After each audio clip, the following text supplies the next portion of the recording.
Today we're going to look at the age of Jackson, and a lot of stuff goes on. Jackson is a very dynamic figure. He's a complex man, and a lot of what he does seems contradictory, and I do think he's gotten a bad rap throughout history with what he has done versus what he believes. So we're not going to look at everything, but we'll look at the big things, and hopefully you can get a better picture of him and how important he was in the shaping up the United States.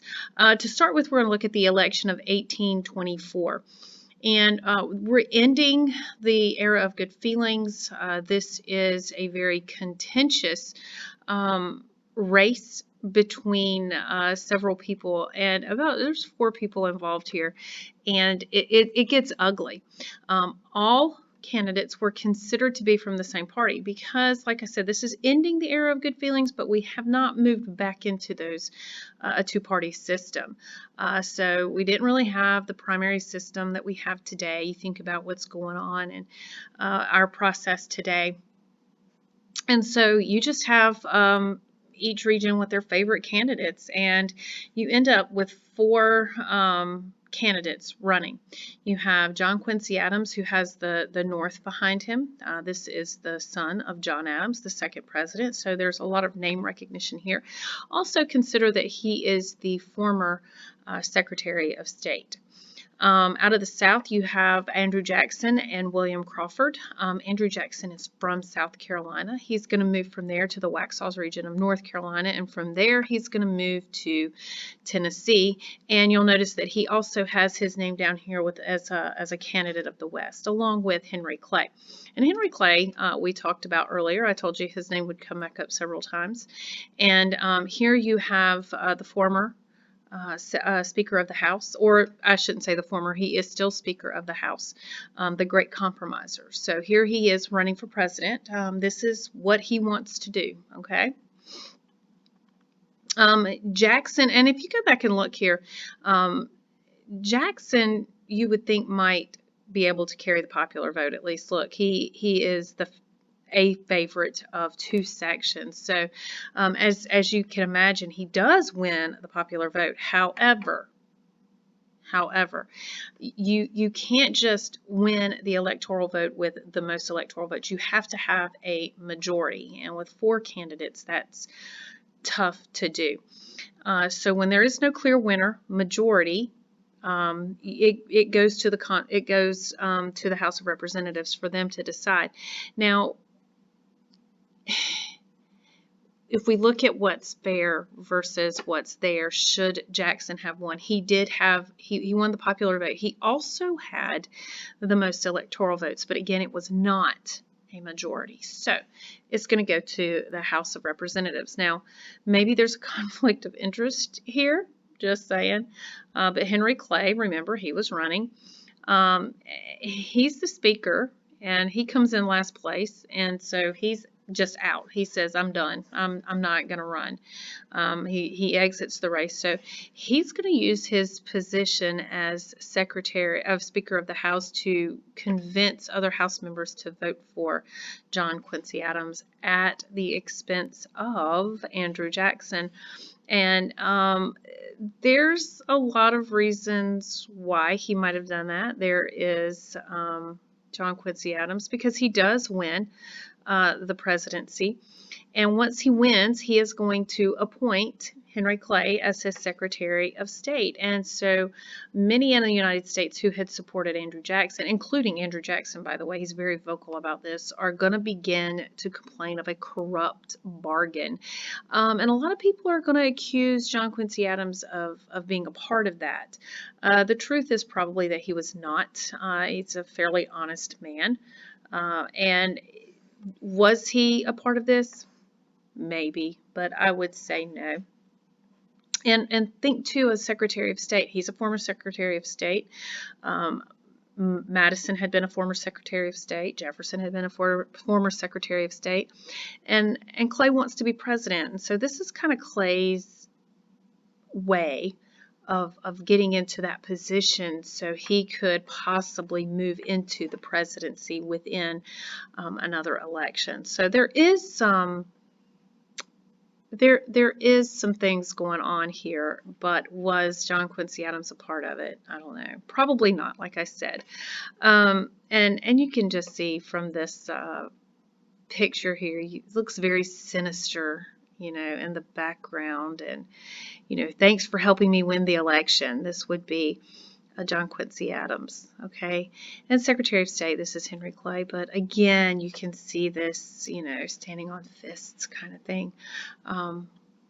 But immediately, I mean, Jackson and his supporters are angry, and he is immediately going to begin to campaign for 1828. And there's a lot of anger left over there, and this is going to lead to new political parties. You have the Democrats who support Andrew Jackson and the National Republicans who support John Quincy Adams. Again, National Republicans is not the same Republican Party that we know of today. We still have another chapter to go before we get to them. This time, Jackson's going to win overwhelmingly. He is going to win not just the popular vote, but also the electoral vote.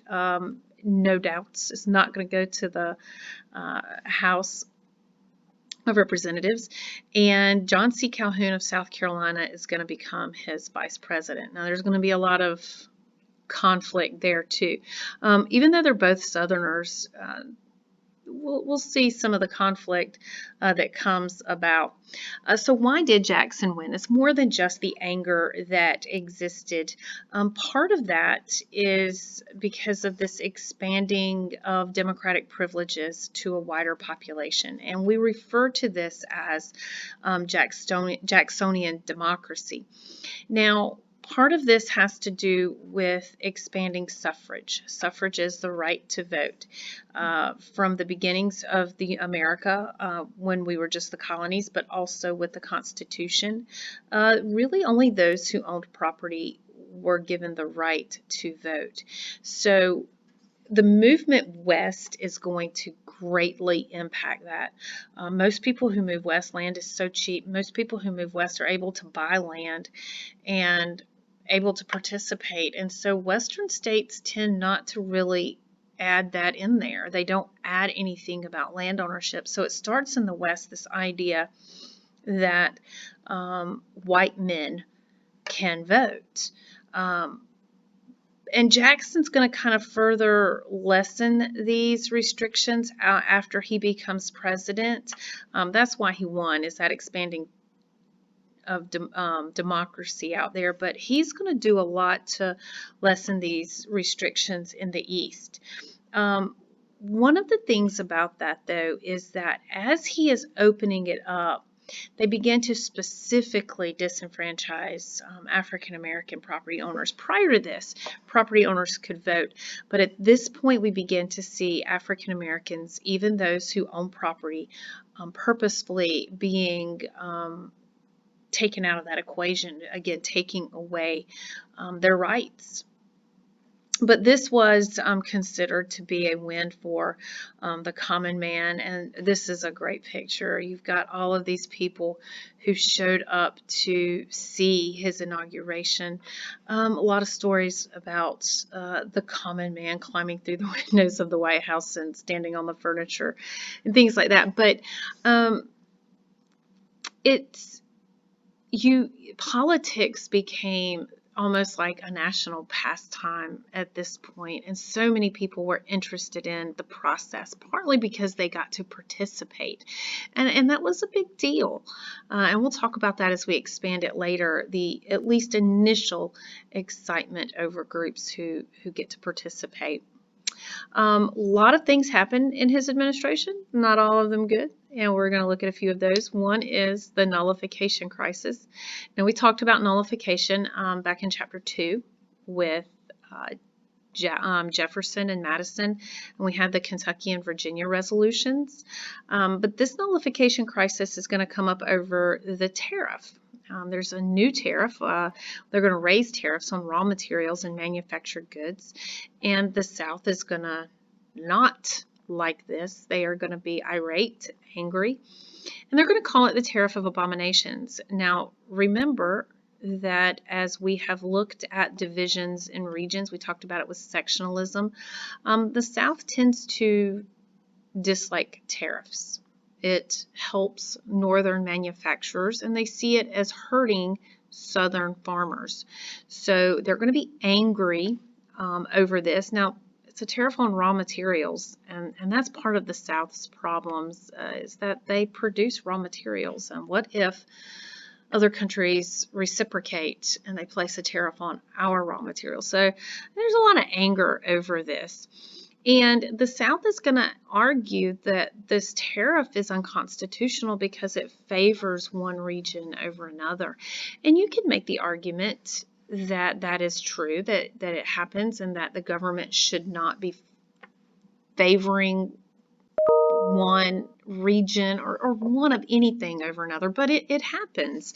The problem here is that according to Marbury versus Madison, states can't nullify laws. That is what the Supreme Court does.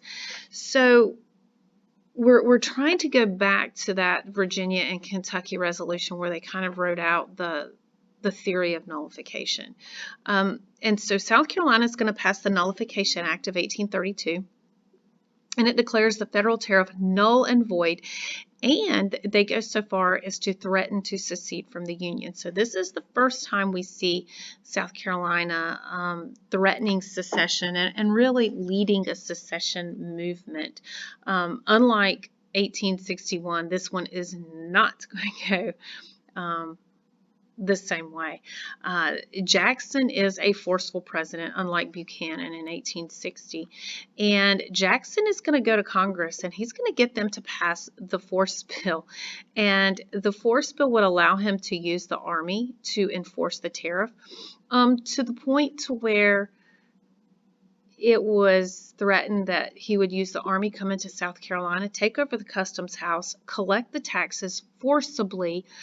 And there may have been a threat against his vice president, John C. Calhoun, that he would also hang him from the tree because although we might not be able to think about it today, it doesn't really happen today. His vice president, again, both Southerners, both slaveholders, but his vice president was pushing the whole nullification crisis, and it was creating a lot of divisiveness. And so John C. Calhoun is going to end up resigning and returning to South Carolina, but he's going to continue to participate in politics. Please don't worry about that. Henry Clay, again, he's back, the great compromiser. He's going to come up with a plan to reduce this tariff over 10 years, and South Carolina is going to agree to that. I don't know how much choice they had, but they are going to agree to it, and they're able to save face to a certain degree. When Jackson is reelected, he's going to show support for states' rights by vetoing a renewal of the charter for the Second Bank of the United States and moving money away from the state banks. And here you see this really, again, kind of getting into the complexity of Jackson. He is a Southerner. He supports states' rights, but at the same time, he's a nationalist. And he's not going to let a state dictate to the federal government. And so you see this strong sense of nationalism in here with him with the nullification crisis. But then again, when he vetoes the bank, the Second Bank of the United States, you see the problems inherent there also. This is going to have far-reaching consequences, and this is going to lead to the Panic of 1837 right here. It's going to devalue our money, and we end up in an economic depression. In Georgia, the gold has been discovered. The problem is that the Indians occupy it. And, you know, there's so much land available. There's so much land available, and people want it, but not all of it was unoccupied, and so we see this problem, and of course it's the Native Americans I'm talking about. What do you do? whites want the land. And, for various reasons. One is because of gold being found there, but they want the land, but people live there. And these tribes are independent nations, and they have signed treaties with the U.S. government, and they are recognized as such nations. But Jackson's not a big fan of having these independent Indian nations within the borders of the United States. And his view is they either become citizens of the United States or leave. Remember when we talked about the War of 1812 earlier in Chapter 3? Jackson is a prominent fighter. He had fought against the Indians at Horseshoe Bend. So he is considered an Indian fighter. He had crossed over into Florida to fight the Seminole. And so, what do you do? What do you do? What is he going to do? And that's the issue. So, and again, this is more of the complexity here because, what we didn't really talk about was when he was fighting the Indians, at the end of it, he had found an infant, an Indian, a young Indian boy whose parents had been killed, and so he adopted him and he raised him as his son. He educated him as his son, and he loved him. If you read any of the stories about him, he really did love this boy. And he ended up dying illness at about the age of 19, and it really devastated not just Jackson but also his wife. And so you have this man who fights the Indians, but also raised one as his son. And now we found gold. Back to the problem. And so what he's going to do is he's going to convince an 1830 Congress to pass the Indian Removal Act. And this is going to authorize the federal government to force Native Americans of the Southeast who lived on a lot of valuable farmland into Indian territory, which is modern-day Oklahoma. Did he do it just for the land? Did he do it to protect the Indians? Because as we see with the Trail of Tears, that a lot of people still died. Was he doing it so they could preserve their life, or was he doing it to destroy the Indians? There's a lot going on there, and I've seen both ways argued, but I think the biggest thing is he wanted that land. So Indian Removal Act, forcing the Indians off. The Cherokee of Georgia, though, are not going to go quietly. They are part of the civilized tribes, and they're going to sue the federal government. They're going to sue Georgia, and it's going to make its way to the Supreme Court in 1832. And this case is Worcester versus Georgia. You need to know Worcester versus Georgia. And in this case, the Supreme Court ruled the Cherokees were a sovereign nation, and only the federal government, not Georgia, but the federal government had the power to form a treaty with another nation. And so they also, let me put it another way. What they basically said is that they could not be forced off of their land. Okay. Jackson and Georgia are going to ignore this ruling, and 16,000 Cherokee Indians are forced to leave, and this is the Trail of Tears, where you have almost a quarter of them dying of exposure, hunger, illness, and things like that. And it was a sad thing because you had to uproot entire communities of people. Back to when we were talking about that Bank of the United States, I told you it led to a panic. Well, this panic, that's the destruction of that second bank, is going to lead to the formation of the Whig Party. A Whig Party is typically just an opposition party, and they come and go through history. This is the last time. We'll see maybe the Whig Party one more time running, but we won't see the Whig Party after it disappears. Martin Van Buren is going to win this election in 1836. You'll notice the Panic of 1837. So he wins in 1836. He becomes president in March of 1830. He wins in 1836 and he becomes president in March of 1837. And then right after that, the panic hits. And you see the values of land, cotton, paper money are going to just bottom out. And this is going to lead to massive inflation. Unemployment, I mean, it's just bad all the way around. And because Van Buren is the president, he's going to get the blame, although it was really Jackson's fault. And again, look at that constitutional issue of that bank. I mean, this is really what it leads to. And there's Martin Van Buren. Poor guy. As you can imagine, he is probably not going to run again. And in 1840, you have William Henry Harrison, another Whig, running against and he's going to have John Tyler, as his VP. Now, William Henry Harrison was that War of 1812 war hero, and he's not going to last very long. Matter of fact, he is president for all of a month. He is our shortest serving president. Inauguration Day in March that year was extremely cold, and it rained, and because he's a war hero, he is going to not have to wear a coat because apparently that's manly. And he's going to give a 2-hour speech, and then he's going to get sick and die.